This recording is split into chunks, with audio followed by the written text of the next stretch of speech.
So as Tweeby mentioned, I'm an ambassador for the Center for Open Science, and today I'll talk to you about pre-registration and register reports. I'll talk to you a little bit more of a casual manner, like I'll describe what each of these things are. So I'll go into detail about register reports and how to pre-register your studies and the different ways that you can do that. But I'll also try to give you some insights from my own workflow as well, because I think it's important to try to give a more hands-on approach to see how these things can be applied in the real world or in your own workflow. And normally I would do this in a workshop style format, but since we're in virtual land, it's a little bit more difficult. So I'll just go over some of my own detailed pre-registrations, and there's links for everything in advance. And also you can always check out my own Open Science Framework page, and everything there is also open. You can always check that out as well. So you've probably heard that there's been a quote unquote research or reproducibility crisis in psychology. This has been talked about for quite a while now, starting with this 2015 science piece where it was shown that a lot of studies in psychology simply weren't reproducing. It's affected my own field in terms of like self-control and healthy eating. And it's just something that's been talked about for quite a while and has even hit mainstream media. And it's not just psychology, it's also hit other fields as well. So there's issues with reproducibility in cancer research. And there's kind of like this overall dismal doom and gloom about, psychology and science is broken and everything is crumbling. But I'm here to kind of give you a little bit more of an optimistic take on how we can move forward in a more productive and optimistic manner. And so to do that, I'll describe to you some of the open science research practices that kind of were born out of this crisis, and how you can use this to optimize your own workflow through pre-registration and register reports. So what exactly is the underlying problem that to these issues? And generally speaking, it's that there's a combination of a strong bias towards statistically significant results and flexibility in data analysis, which ultimately can lead to irreproducible research. I think this is especially the case, or at least a lot of the discussion is in the realm of social psychology, but it also does affect other areas as well, and it's been starting to be talked about in that area. So, for example, I know clinical psych science, they have a whole initiative now on addressing these issues in clinical sciences. It's becoming more popular in developmental sciences and things like that. This is not clicking. Okay, so you've probably heard of things like this. If you just if you don't reveal some insights soon, I'm going to be forced to slice, dice, and drill. So we're always trying to like piece apart our data, or at least back in the day, we were trying to dig into our data to try to find any statistical findings, statistically significant findings that we can. But how do we fix this problem? And so from the Center for Open Science, we've been trying to promote these different practices here. So there's pre-registration, open materials, and open data. And so today I'll primarily talk about pre-registration, but these other practices also will play a role as well, because you also will incorporate these sometimes in your pre-registrations as well. So with pre-registration, it's pretty straightforward. The idea is that you describe your hypotheses prior to conducting the research. So you'll address what is your research question, and you'll describe your hypothesis in a clear and precise manner. This is also where you would make the distinction between exploratory versus confirmatory results, which is one of the big advantages of pre-registration.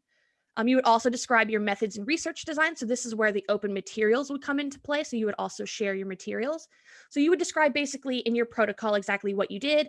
And you want to make sure there's enough detail so that another researcher can pick up your paper or your pre-registration and directly replicate your protocol. And this is also where if you were doing an experiment of some kind, you would list all those different conditions as well.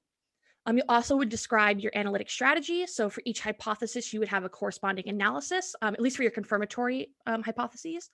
And you would describe here any inclusion or exclusion criteria for your study. So if you have certain exclusion criteria, or even things like people or attention checks and things like that, you can also put in your a priori outlier detection methods and sort of any sort of variable computations that you might have. And so pre-registration with OSF, how that works is that you basically answer a bunch of questions about your protocol, which I'll go over in a little bit. And it creates a frozen timestamp version of the project that can never be edited or deleted, but it can be withdrawn. And so your original project remains editable, but you will have that registration linked to it. And there's a variety of different forms that you can use. And so I'll walk you through some of the basic ones, and then I'll give you some of my own recommendations and describe how I use this in my own workflow. So one of the first methods is using this open-ended registration method. And here is simply just a blank box.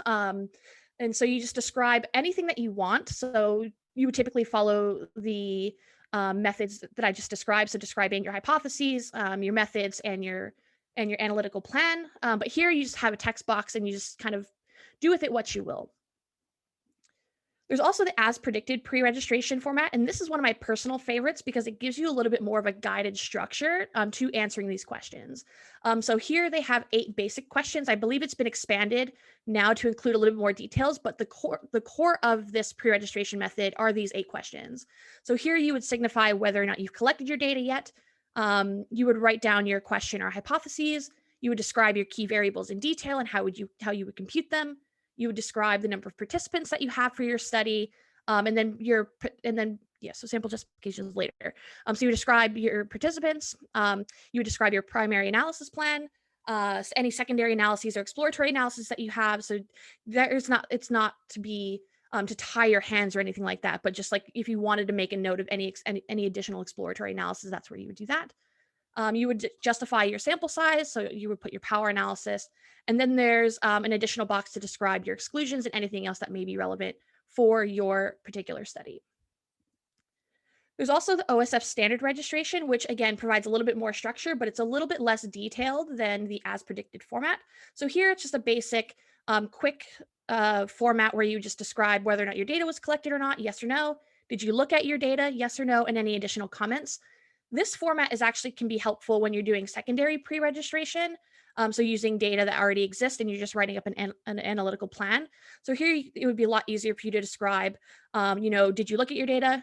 No. Did you collect your data? You would say yes. Did you look at your data? You would say no. And then you can link to your analytical plan.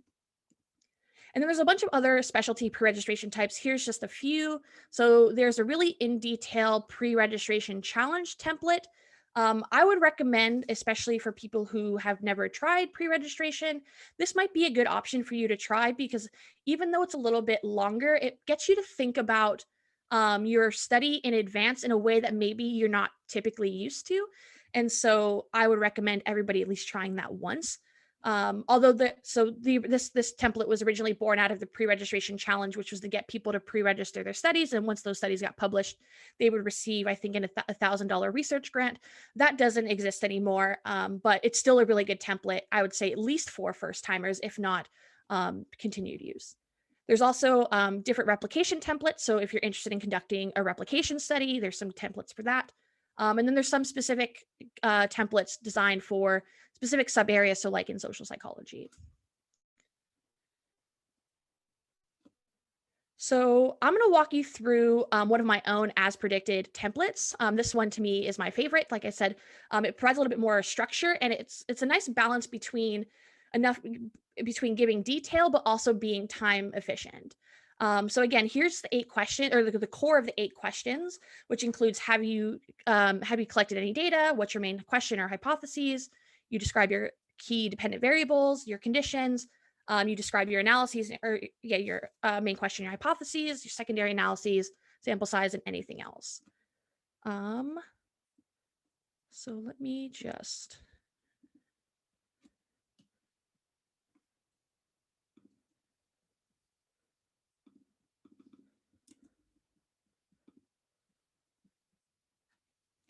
Let me see if I can.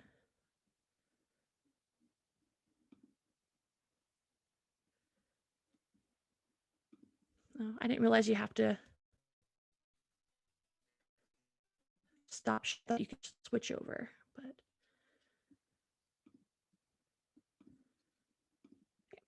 Can you see this okay?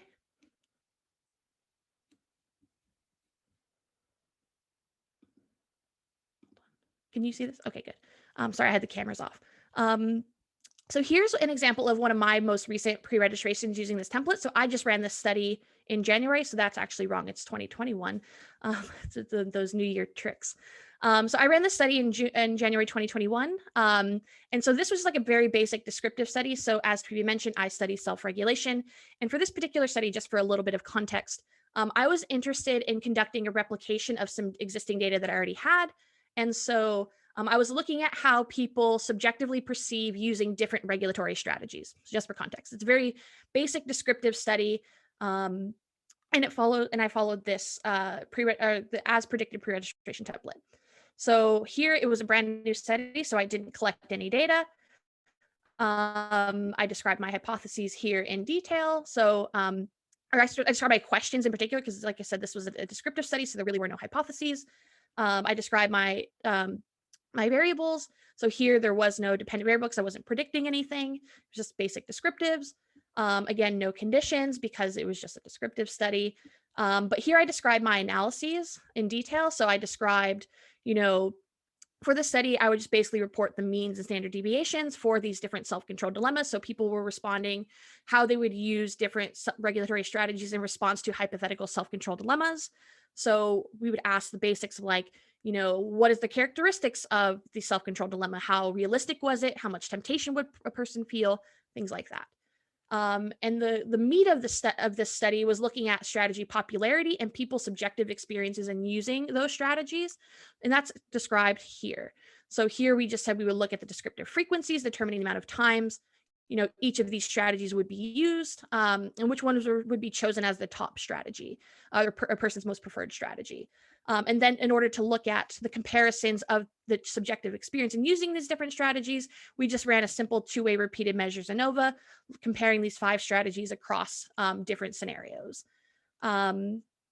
Following typical lab procedures, we described our outliers and exclusions. This study was about the goal to eat healthy. So we only included people who were pursuing the goal to eat healthy. And then some basic kind of MTurk attention checks. People who don't complete the survey, we didn't want to include them in our analysis. People who fail attention checks. So we said failing either of 2 attention checks that we had built in. And then we also had some open-ended responses. So we said, we'll just scan those. If anything looks weird, we'll remove them, because I'm sure a lot of you are familiar with like the MTurk bot gate and things like that. Although I will say it's much less of an issue nowadays. Like that didn't even matter in this case. We justified our sample size. We provided an in-detail description of our power analysis. So that's where you put that there. And then we just simply described any other analyses. So we threw in some extra measures. And so we just said that, these things exist. We don't know what we're going to do with them, but that's an option.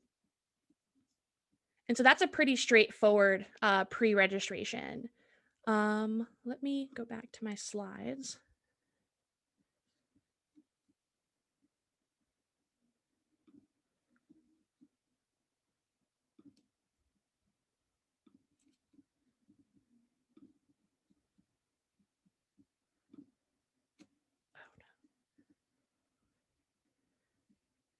Here we go. So in addition to these templates, I also want to describe to you kind of one of my own personal adaptations of pre-registration, which I would say I call a dynamic document, or tracking the research process as it develops. And so here, using like the format that I just showed you. So I use the as predicted pre-registration template as my base. And then as you saw, it was in a Word document or a PDF that I uploaded to OSF. Depending on how much time I have, I try to provide a little bit more detail. So I'll show you another version of one of these documents in a minute. But here, when you're using a Word document or a Google Doc or something like that for tracking your pre-registrations, you can also create a living document that you can update as the research process happens. And so sometimes I'll provide a little bit more additional information. So this is what I call the Open Lab Notebook. This has also been talked about by Lauren Campbell and his group. They have a lot of detailed instructions about how they do it as well. This is just my own personal adaptation. Basically, you use your registration as a template, and then you document any changes with bullet points by changing any colors throughout the documentation. basically the more detailed you are in this pre-registration, the more time you save later on.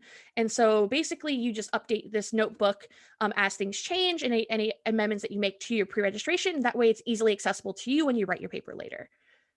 And here, again, you would report any deviations from your pre-registration in your manuscript, and then you can easily refer to your notes as things happened. So here's just like a basic overview of how some of the ways that I will write one of these documents.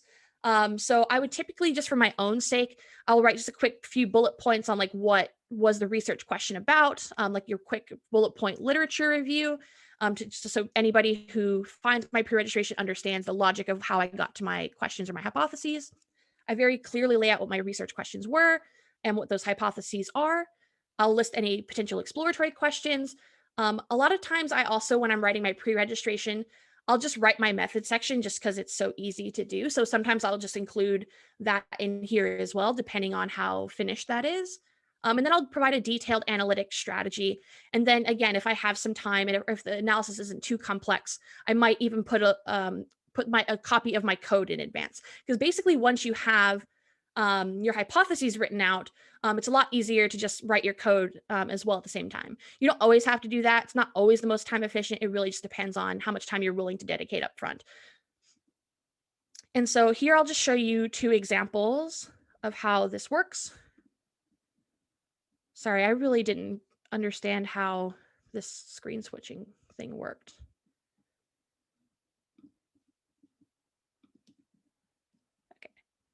So here's the adaptations from the pre-registration I just showed you. So I ran this study on January 9th, and then I updated it at these various time points.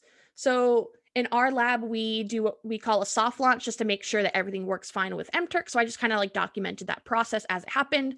Here I was being super detailed just because it was easy to do so. So like here I put the dates and the times that my study ran. I just copied it from the mTurk or the Turk Prime email. And then basically I just took notes along the way. So here are my notes after the soft launch. I made a couple adjustments. So I just briefly described them here. And I put the adaptations in a different color just so it was easy to spot. So one of the good things about OSF, and I'll describe this a little bit later on how this works, is that there's a track or a document, what is it called? It's right here, the revisions button. So here there's a revisions button. So it's kind of like Dropbox in the sense that it keeps track of all your updates. So basically I just update my document in Word, I save it as a PDF and just drag it into OSF, and then it just updates automatically and it saves all the revisions in OSF. So I just update this, I change the color, that way it's easy to see what was changed and when. I'll often typically try to put a note as to like when I made this change, just so that, especially as a research project kind of develops and takes longer. So I try to keep notes in that sense. I don't know if I made any other changes. Yeah, so I ended up changing one of my exclusion criteria because we realized that a lot of the Turk Prime checks were actually really good and we didn't need to include the text box attention checks anymore. And it took up a lot of space. So we just decided to cut it out after the soft launch. So we just made that revision. And I think that's it for this one. But here's an example of a little bit more of a detailed one. So this is more equivalent to the dynamic document that I described with like the research background and things like that. Just because it sounds like it could be a little bit intimidating, but it's really just a quick 1 to 2 page document that just gives like a snapshot overview of your study, and then you can update it accordingly as your research happens. So again, here's just a quick few bullet points about this particular study. What my research question was and the corresponding hypotheses, again, any exploratory analyses. And then again, I just for any changes that I made, I just highlighted them in different color and described why I made any changes. And same here with my sample. Like I think in this example, I forgot to pre-register my data cleaning method or something like that. So I just added that back in later. I also forgot so the attention checks that go with the data cleaning. And then I know in this study, I think I also wanted to change how I calculated some of my variables. So there's a lot of flexibility in how you can adapt your pre-registration. So even though you do pre-register things in advance, you're not really tied to, your hands aren't tied. And so basically, you want to always do what's right for your research. And so if you ever need to change anything, you totally can do that. And so I just recommend you document it as that happens. And you can do that with these lab notebooks. Okay, switch back.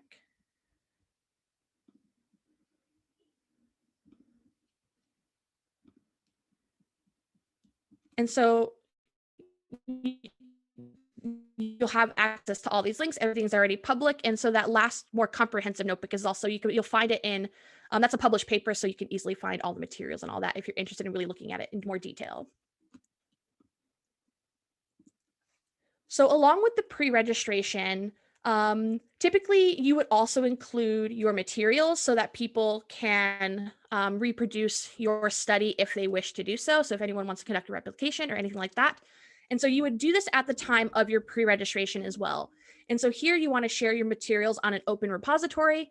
There's a lot of different repositories. The Open Science Framework is just one of them. You can also do it on GitHub or Dataverse and things like that.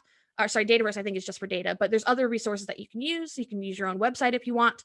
But basically you want to create some sort of supplementary materials for your manuscript. And the benefit of this is that it allows others to easily and directly replicate your work. And so independent researchers can use your exact materials.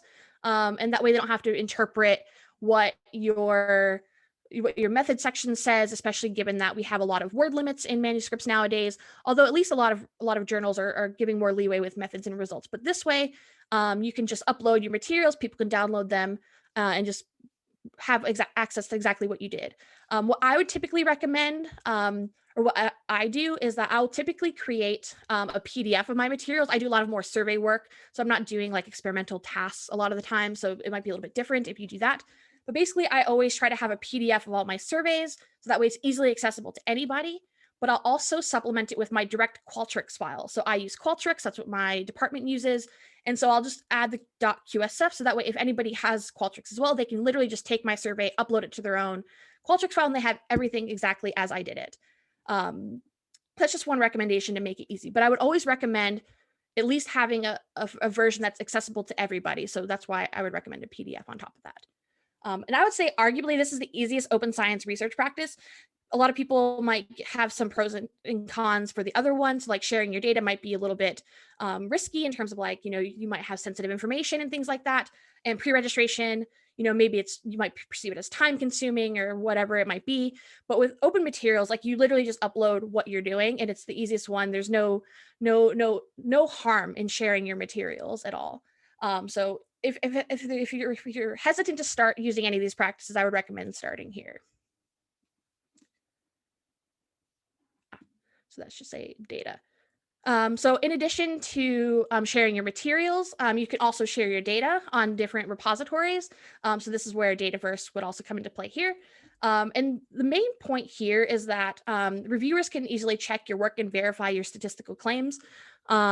This is important. I would highly recommend it. So people can basically replicate your results.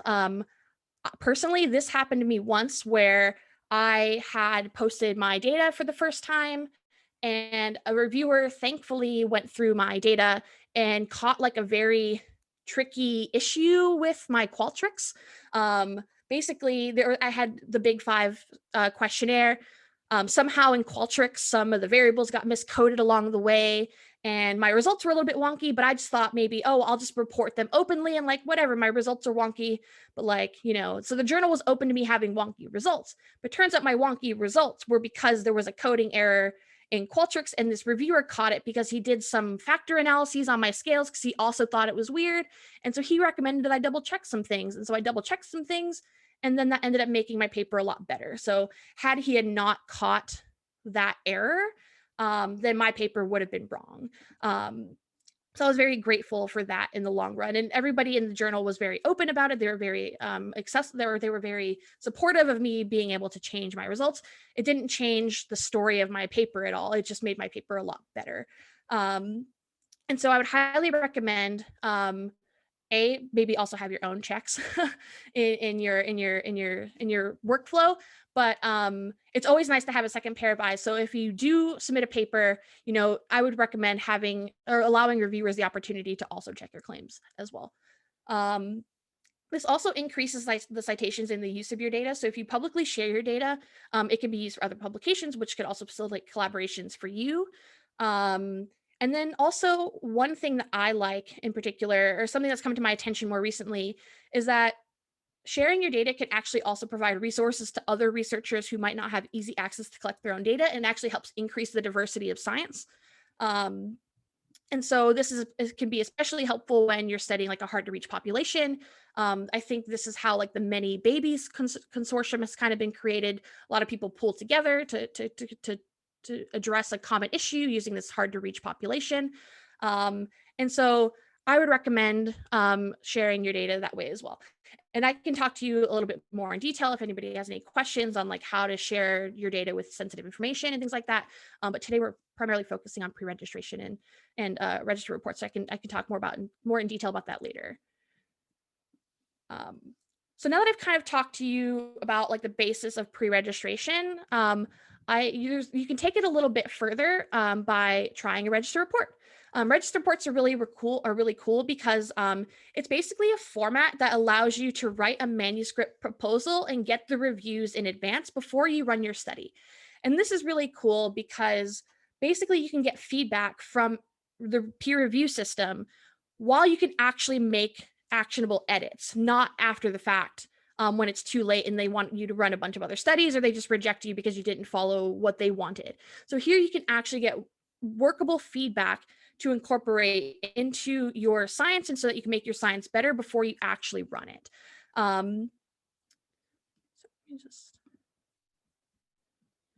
So here you would basically describe everything from basically your introduction to your analytical plan. I've seen some go as far as like even writing out the results and just like plugging in numbers later with like blanks, but I don't know if you always need to do that.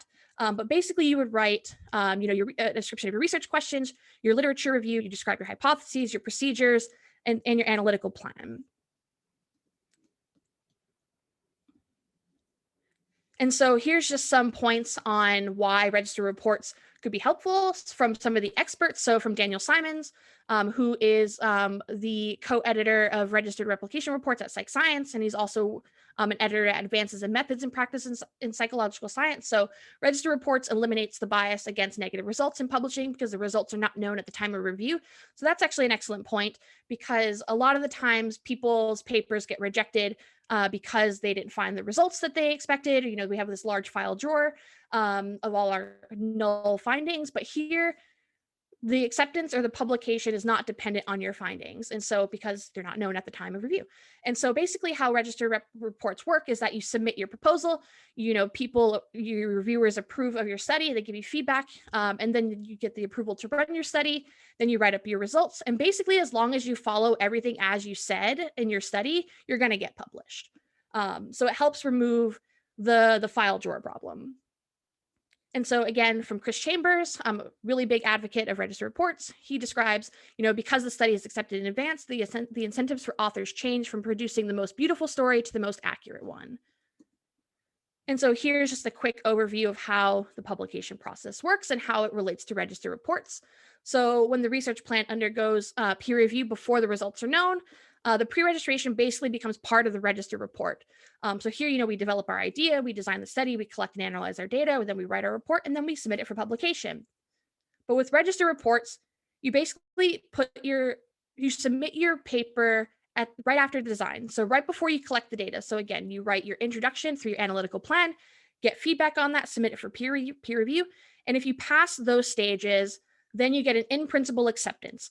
This will be published online for the journal editor or for the journal. So like there is a copy of your stage 1 in-principle acceptance, so you can put it on your CV just like any other paper. And then you go off and you run your study however it is that you said that you would. You write your report and then you publish it. And then you submit it again for peer review.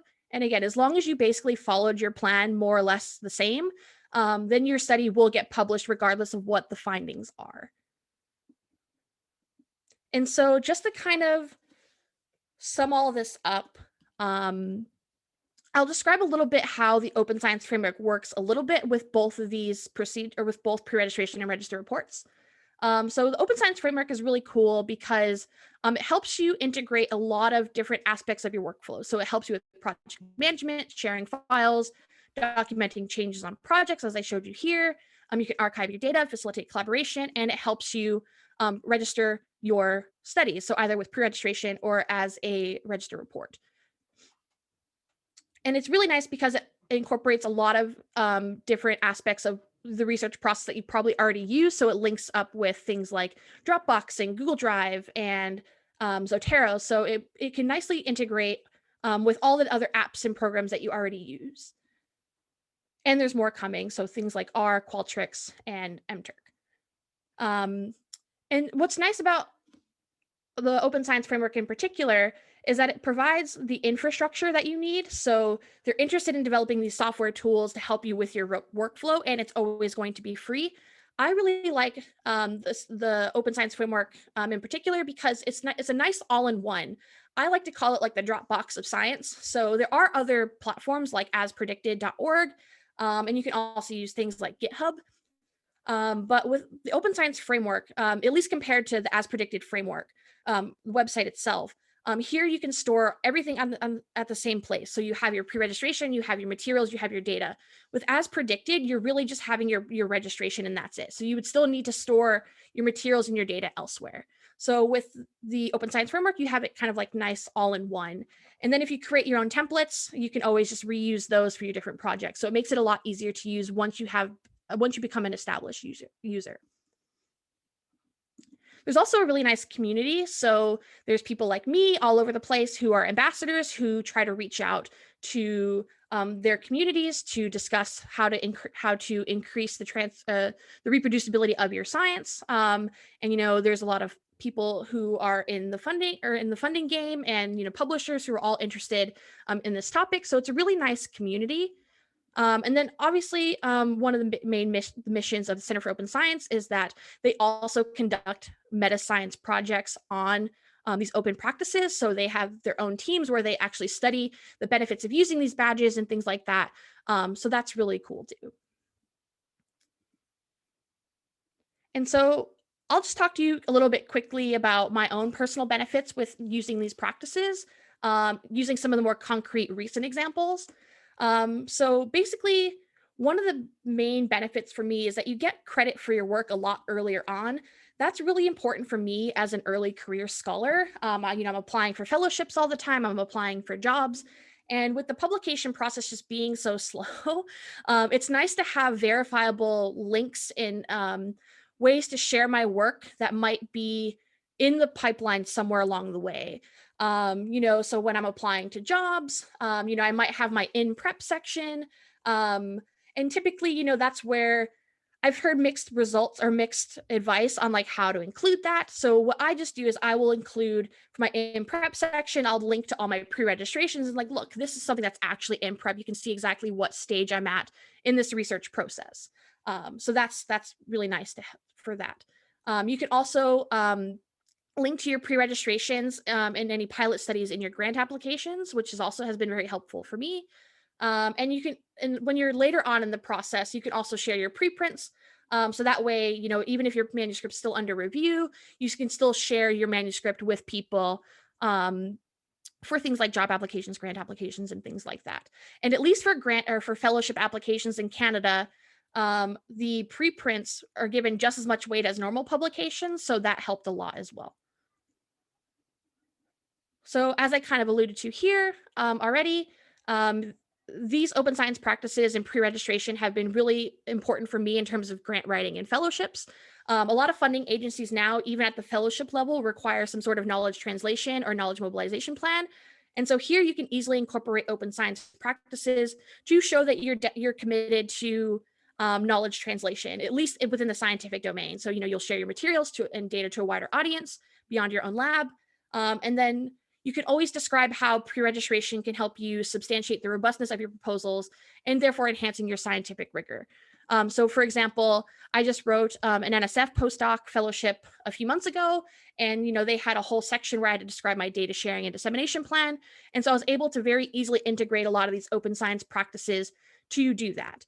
And then same for my current fellowship. This was a little bit more constrained. And I didn't have like a whole page dedicated to knowledge to data dissemination. But you can see here, prior to data collection, all hypotheses, methods, and proposed analytic strategies will be pre-registered on the open science framework, in keeping with transparent open practices that can contribute to robust and replicable science.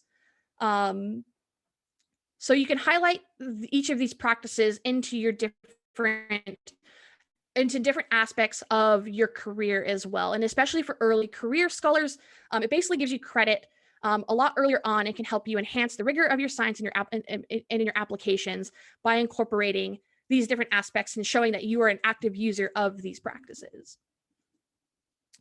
And then finally, in terms of like personal organization, this has been like really helpful. I'm working on a bunch of projects all the time and with a lot of different teams, and I also work internationally with a lot of different collaborators. And so using a central place like the Center for Open, or the Open Science Framework with the Center for Open Science or something like that, it makes it a lot easier to organize my teams and the different projects. So it's a lot easier to document everything that I do, including all the different notes within the lab notebooks. And then in terms of the register reports, like that also helps you. Yeah, so with register reports, that also you basically get those publications in advance. So once you have the stage 1 in principle acceptance, then that, sorry, I missed a point.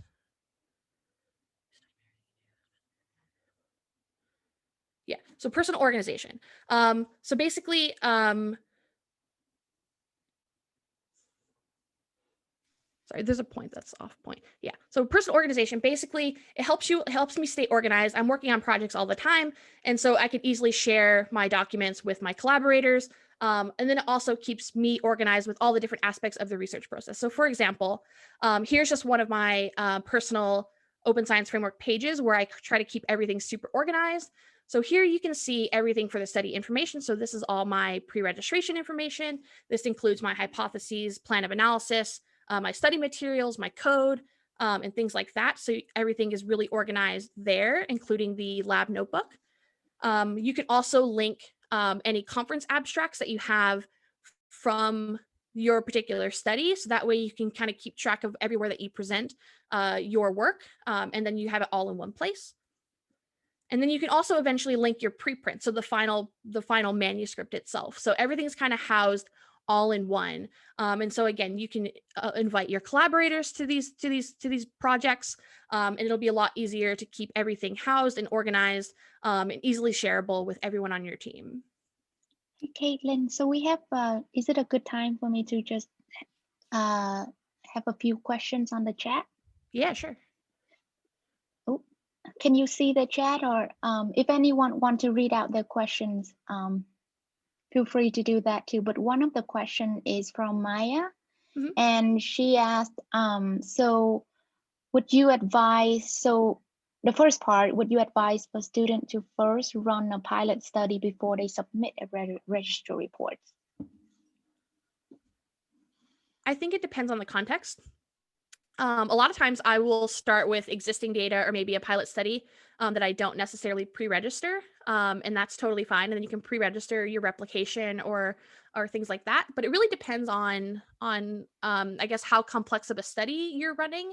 Because like maybe if you're doing like an experiment, it might be worthwhile piloting your materials before you pre-register the full study. So it's kind of like on an as needed basis, I would suggest. If you're just running like a simple study, then it might be worth just pre-registering anyways, especially if you already have a clear set of hypotheses. But if you don't have any hypotheses, or maybe you're testing a complex or you're running a complex study, then yeah, it might be worth piloting first. But you don't necessarily always have to pilot first in that sense, and not, you can, if it's feasible, you can just jump into pre-registration, and that's fine. And that's why I like some of these shorter pre-registration methods. So like the as predicted, like you can kind of it's not like necessarily the longest pre-registration form, so it would be really easy to incorporate that into a pilot study, and you can make it and you can suggest or make it noted in the pre-registration that it's a pilot study. But I would say you also don't necessarily have to do that. So yeah. And in the case of register report, do you have to demonstrate to the reviewers that you have done a pilot study and test everything to get the stage 1 accepted? So I think it depends on the journal. So every journal will have their own guidelines on what their protocol for register reports are. I think there's a base protocol, but then everyone has their own sort of tweaks on that. So I think I linked to Collabora's, but like Nature Human Behavior has their own guidelines as well. I don't think if you're doing experiments, I think you have to do a pilot study in a lot of cases. And it's also possible to just to do a register report on like a single study with no piloting. And that's totally fine. It's really the reviewers might ask you to maybe justify, like if you're pitching an experiment, they might ask you to run a pilot study. So they're not going to necessarily outright reject you, but that's where they would give you feedback on like, maybe it's worth doing a pilot study to see your initial effects or to see if your manipulations work. And then you would just get like a revise and resubmit on your stage 1 register report. But typically register reports, I think are most commonly 1 studies, but you can also do sequential register reports too. So you can register, you can even register your pilot study and then say that, I'm going to run this follow-up study afterwards, and that's totally fine. So you can do a register report on multiple studies at the same time too, including a pilot study.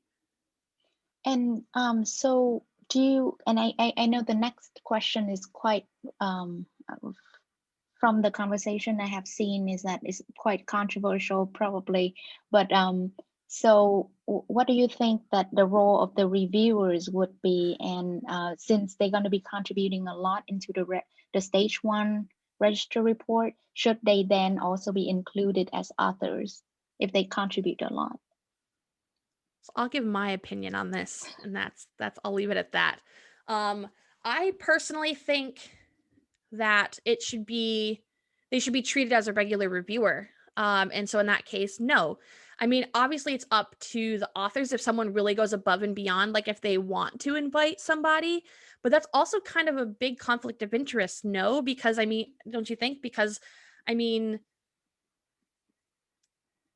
yeah, so basically I would say no, they should not be authors. They should try to be as objective as possible as they would in terms of any other review system. But if an author feels so inclined, or that they feel that, an author or like a reviewer really deserve authorship, I think that's possible. But I think that might end up with a conflict of interest personally, because yeah, I don't know do you have any thoughts on that, Tweeby? So I know that this is a topic that everyone kind of have different opinion on, but I do agree that usually the authors are the one that in the position to offer authorship. Yeah. I would say you should never feel compelled to give a reviewer authorship, no matter how above and beyond they go. That should never be expected from a reviewer.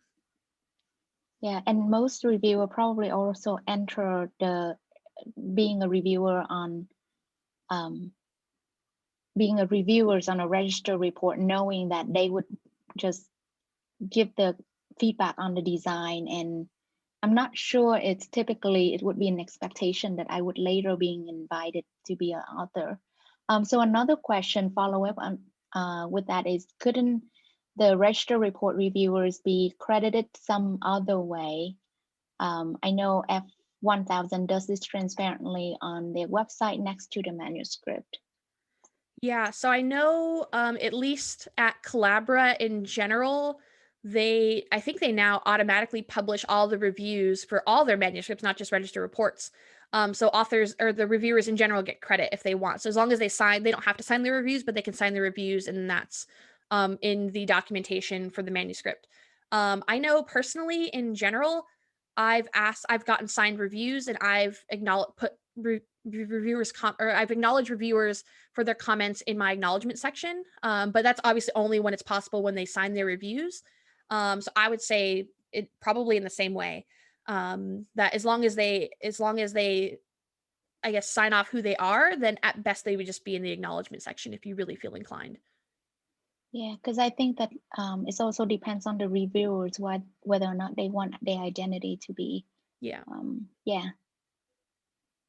So yeah, so that's it for the questions for now. So you can go ahead with the presentation. Thank you, Kaitlyn. So I'm near the end of the presentation too, so that might be helpful. So just one thing I kind of want to plug, and this is kind of like my own personal project, and it relates to pre-registrations, but it's more something that you would do when you're writing your manuscript later on. So something that a personal project that I've been working on is what I call the statement of transparency. And my aim with trying to create this statement, I think it's important to try to establish a standardized place for us to report our pre-registrations and our open science practices in our manuscripts. And right now, there really isn't a way to do that. Every journal has their own practice. Like I think Psych Science has like their own open science sheet, and like at the end there might be the links. Some people will post the links throughout their manuscripts, sometimes even multiple times within their manuscripts, but they're kind of all over the place. You have to dig for them in the footnotes and things like that. And so in order to kind of rectify this issue, I've been writing in my own papers, and I've been proposing this to my collaborators, and I'm working on a paper on it now, is this idea of the statement of transparency. So basically this statement comes at the end of your introduction, like as you're writing it depends on exactly where in terms of how many studies you have in your paper, but basically the statement of transparency should be written after your introduction, and before your methods for all of your studies. So that way you can just easily link to your OSF accounts or wherever it is that you put your pre-registrations in your files. So I've included some examples, and I've included some examples using different types of pre-registration. So for example, I do a lot of secondary data analysis, and that I also often typically deviate from my pre-registration. So I wasn't just joking that I've made errors and things like that. Like I deviate all the time and I just make note of it. And so basically in the statement of transparency, like in addition to linking to your OSF repositories and things like that, you would also describe any sort of nuances from your work. So here's where I'll say things like this manuscript is comprised of only secondary data, or I took an exploratory confirmatory approach. And so I didn't pre-register it, but I took, I at least replicated my findings. And so I've included some examples here from my own published work. So here's just some examples using secondary data analysis.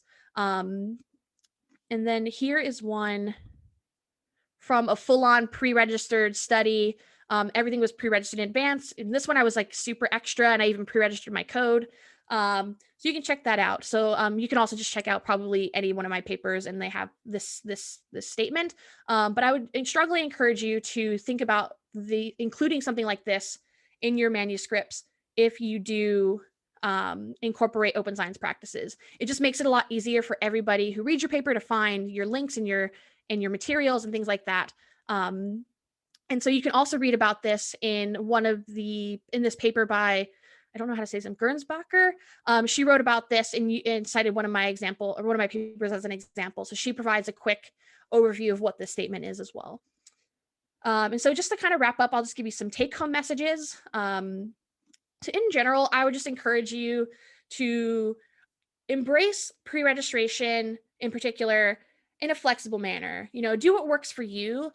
Yes, there are templates that exist and there are some guidelines, but don't feel as though you're tied to any sort of specific protocol, analysis, or anything like that. It's always best to do what's best for the science. And so if you pre-register something that you just don't agree with anymore, then just make note of that, document those changes, and move on about it. And at least in my experience, journals are pretty cool about it too. Like I've made plenty of deviations from my pre-registrations, and those papers are published. And if anything, I often get a lot of positive comments in my reviews when I do that. This is just in general, like a broader open science statement, because sometimes there's this idea that, if you pre-register your studies in advance, you're putting your ideas out there before the study is running, you might get scooped. There's also a lot of concern about sharing your data. And so in general, open science does not mean no security for you as a scientist. There are always ways, there's always ways to adapt your open science practices to protect your data, to protect your ideas and things like that. And if anything, that's one of the benefits of pre-registration, is that there's a way for you to systematically document your ideas so that you don't get scooped. And then same with your data, like in terms of like sharing your data, of course, there's going to be times when maybe sharing your data is not the best, or because you have sensitive data and things like that. And so there's a lot of flexible ways to share your materials and your open science practices. So just do what's right for you. And again, just document whatever it is that you do and justify your decisions. If you have sensitive data and things like that, just say that and move on. Don't share your data. Not a big deal. And then finally, at the end of the day, just be honest. No matter what you do or what your preferences are, just be transparent about it. And this is why I really like the open notebook. Just document anything that you do along the way. You can justify your decisions and your pre-registrations and things like that. And online supplements in general are your friends. So just describe whatever it is that you're doing, and people are going to be pretty much on board with it. And so with that, I'll just say thank you for your time. And then if anybody has any follow-up questions, we can talk about them now.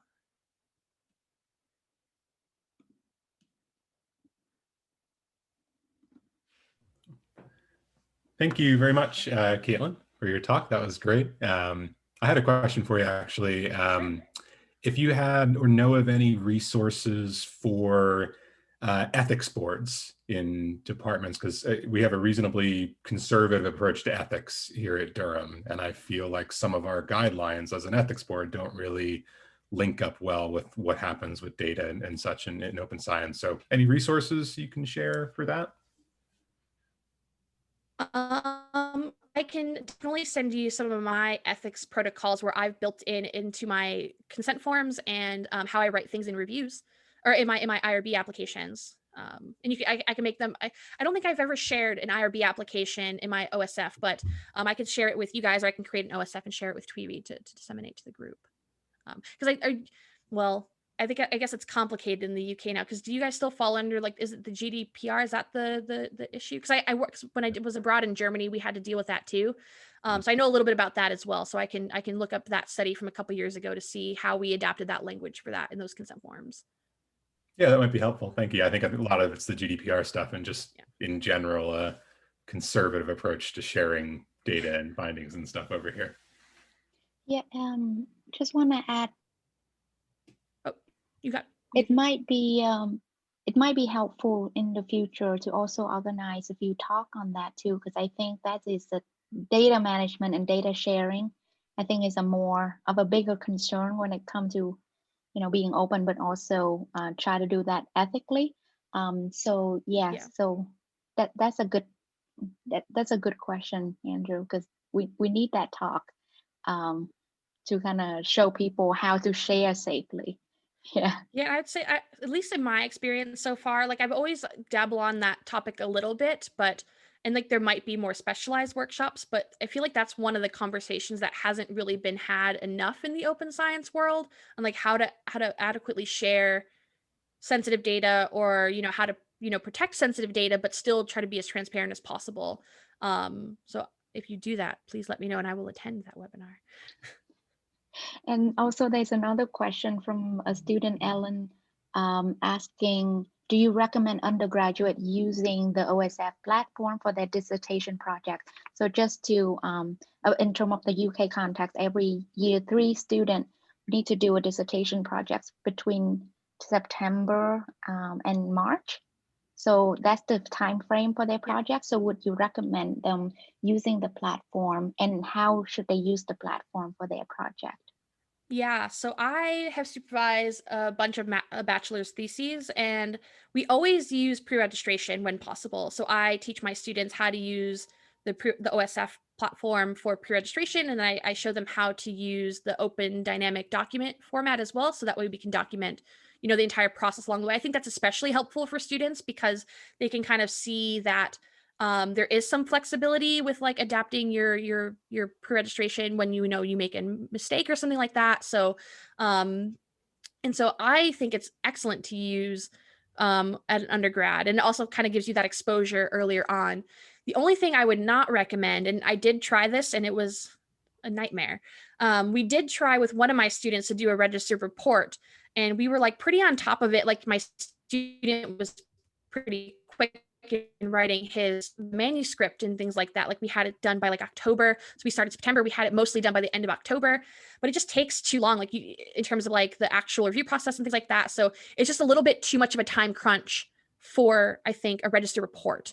I would recommend it for like a master's student who might have 2 years. At least in Canada, we have 2 years. But for the undergrad, I would not necessarily recommend the register report route because your hands are tied a little bit as to when you can collect your data. So, and depending on what the deadlines are, it might be a little bit too rushed. It might be unnecessarily stressful at that time. So in the case of like, instead of jumping into pre-registration, because that can be a little intimidating, do you think the OSF platform can be used? So the platform itself can be used in any way for student project? Yeah, so that's one of the nice things about OSF is that it's kind of just like a blank box. It's like an open kind of like drop box. Like you just create it, any folders and configure it however you want. I've even used it to teach like a research methods seminar and had my students like upload assignments and things like that. So it's totally customizable to however you want. That said, that also can make it intimidating. So I can also, I don't think I linked it in here, but I do have some suggested templates for people who are getting started on how to actually use OSF. So when I typically give like a workshop style, like I'll help people set up their first OSF page. And then I also have some recommendations on how to organize an OSF page using multiple studies. So that way everything's kind of housed together. So I can share that as well. So that way you can have some recommendations on how to get started. But again, it's totally customizable to do however you want. I just kind of do trial and error. Even like now, I'm constantly changing how I organize my files just to optimize my workflow a little bit better each time. Mm-hmm. Yeah. And to all the attendees and students that joined with us today, any material that Kaitlyn's gonna share, I'm gonna put it into the folder for her talk on OSF, so you can go there as well. And also this talk is recorded, so the link to this video will also be posted there. And I pasted the link to the our OSF page in the chat. So yeah. So I'll let Andrew to conclude this because I think this is 2 p.m. now, and yeah. Yeah, right on the dot. So thank you everyone for coming, and Kaitlyn, thank you so much for your wonderful talk. It was very informative and we're happy to have you. Thank you for waking up early in Canada. It's only 9 o'clock, so I'm an early bird, so it's okay. That's early for me. I guess is, yeah, the point I'm making here. And yeah, thank you everyone for coming. Thank you to Kaitlyn. Round of virtual applause. And yeah, great work. We'll see you all next week. Thank you. Thank you. Bye-bye.